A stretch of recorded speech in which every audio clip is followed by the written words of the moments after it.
immerse in the beauty of vibrant colors, captivating landscapes, the heartwarming smiles of those dear to you. Yet for millions worldwide, this reality slowly dims, stolen by an unseen culprit, glaucoma.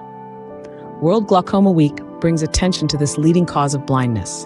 An astonishing 76 million people globally grapple with glaucoma, a number predicted to escalate in the near future.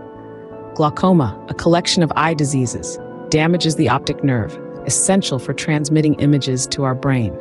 This impairment gradually erodes vision, often sneaking up without early symptoms. The exact cause remains a mystery, but factors like age, family history, and high eye pressure significantly escalate the risk. The beacon of hope? Early detection and treatment can stave off vision loss. So particularly if you're at higher risk, schedule regular eye exams, understand your family history, and maintain a healthy lifestyle. By uniting, we can amplify awareness, promote early detection, and wage a battle to safeguard the gift of sight for all. Together, we're uniting for a glaucoma-free world. Leadership through excellence.